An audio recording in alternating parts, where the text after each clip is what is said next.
Don't worry, guys. MVP is here. I got this. I got this. Okay, no, I don't got this. I don't got this. Help! Hi guys, it's Pacifist here. Today marks the premiere of the first BokuMARCho project. I was so nervous leading up to it, since I haven't done a long project like this since October 2019. We kick off this project with a prompt from the video games section, namely Arknights. I've actually never played Arknights before, but I have heard of it. Fun fact, well kinda. I actually looked into playing Arknights a while back because of Genshin Impact. Genshin Impact was one of the first gacha games that I played. Since I like Genshin, I wanted to try out a few more other gacha games, and I actually found out two other games that kind of piqued my interest, and those were Arknights and Girls Frontline. Since I'm a fan of tower defense games from playing multiple games from Dota 2, I played a few with my friends in Dota 2. They were quite fun. However, I didn't get past the download phase because I think a huge deterrent was probably the fact that it didn't have a PC client, but it is what it is. I'm probably sure that it was fine to play on mobile, just wasn't a fan of holding a mobile device for long because it will get hot and maybe my hand will get hot. I know there's BlueStacks. Since Arknight is a gacha game, I knew right off the bat that I'll be spoiled with a plethora of characters to choose from, which I'm sure are all aesthetically pleasing. So I decided to play it safe and pick the character from the icon of the game, who I believe is called Amiya. If you played any of the Hoyoverse game, you'll know that Paimon is like the icon for Genshin, March is for Honkai and Anbi is for Zenizone Zero. I believe Amiya is the one for Arknight. I know nothing about Amiya, whether she's popular or not, or whether she's strong or not, but I believe this may have been a safe pick. As to actually drawing Amiya, I don't think that she was particularly difficult to draw, in all honesty. Before actually sketching and drawing her, I thought the ears may have been the trickiest part for some reason. But it was actually her jacket and to some extent her legs, which we will get into in just a bit. Since the plan of BokuMARCho is just to draw the line art only, I won't brush, get it, too much into the color palettes for Amiya, but I really dig the colors.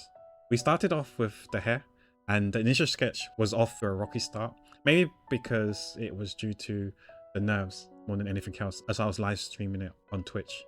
Twitch.tv/Twitch_BokuMARCho if anyone's interested. When drawing the line art itself, we kind of deviated slightly from the sketch, since for me when sketching it's more of a guideline rather than having it set in stone where we just trace over the sketch.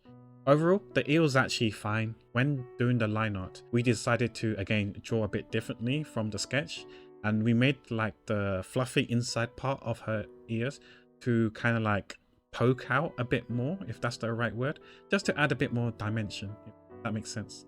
It felt a bit enclosed and therefore a bit flat, so I decided to make it pop out a bit more. The jacket was a bit tricky, especially the zipper part of the jacket. In addition, I noticed there was a piece of text on her jacket. I couldn't really tell from the reference what it said. It looked a bit like Rhode Islands, but I might be far from it. So yeah, do let me know what it says and whether we add it to the final product when we actually finish coloring in and all that jazz.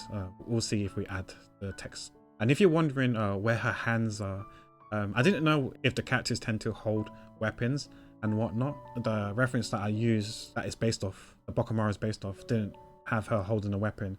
So I decided not to have her hands out there holding a weapon since there weren't any. And hiding it behind her back kind of like make her come across a bit more cutesy, I feel.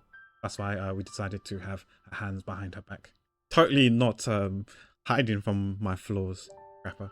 The skirt in itself was a bit tricky too, because when drawing the checkered designs of a skirt, trying to make it like curve around the shape of the skirt took longer than expected, as some parts from her skirt would be closer to us and there's going to be some parts of the skirt will be a bit further away from us. So we need to account for that when doing the checkered designs rather than doing a straight flat horizontal line, because that wouldn't really make sense or be realistic. The leg was a bit tricky than anticipated because it seems like from the reference, I think it's her right ankle, there seems to be like some sort of ankle bracelet, if you want to call it that. I'm not too sure. Yeah, not too sure what it is, but it looks like an ankle bracelet. But yeah, we needed to incorporate that into the art, and I think I may have drawn it slightly high up, but that's fine, right? The reference I used, which you can see in the bottom left hand corner of the video, it's quite hard to actually see her shoes. So I had to like make use with what I have because the color of her shoes kind of clashes with the line art, so it's hard to see what sort of details of her shoes, well, and what her shoes design actually looks like. So I did what I could see, and whether it's right or not, who knows. And finally, at the end, towards the end of the video, of the speed art video, you'll notice that we took a bit of time trying to decide on the frills part of her shirt slash blouse. I didn't know whether to place the frills on top and over the jacket, or under and beneath the jacket. But I do believe that similarly with the ears, I decided to place it on top so it could, like, you know, kind of quote unquote breathe, i.e. for it to pop out more and add a bit more dimensions and layers to the art piece. So hopefully that was the right call. What do you guys think? Should it have been over, or should it have been under the jacket? Anyways, that's pretty much the overview for the sketch for day 1 of BokuMARCho. I didn't want to go too overboard because, like I said, it's going to be a marathon, not a sprint. I want to pace myself and not overburn. So I think it took around somewhere between 1.5 to 2 hours long, I think, which is kind of like what I kind of anticipate for all the line arts to take. But who knows? Maybe some of them are going to be simpler and easier, some of them are going to be a bit more detailed and harder, and therefore maybe longer. But we'll try and stick to the 3-hour limit. So yeah, let me know what you think the overall outcome of the line art for Amiya in the comments below, yeah, if you could. Thank you for everyone who's able to watch till this piece to the end of the video. This is going to be mainly for the Arknight players. Who would you have preferred to have seen me draw? Overall, I had fun drawing Amiya. If there's anyone that you want me to draw and I have a look and do some research on them, and if they do look interesting, maybe I'll draw them. Who knows? I know there's also an open world gacha RPG game called Arknights Enfield that should be coming out sometime soon, so I hope you guys are hyped up for that, and maybe I'll look into the game and draw characters from there too, if they're going to be different from the original Arknight Tower Defense games, but who knows, we'll see. Anyways, that's pretty much the end of the commentary for day 1, and as always guys, take care, be well, and be safe. Bye.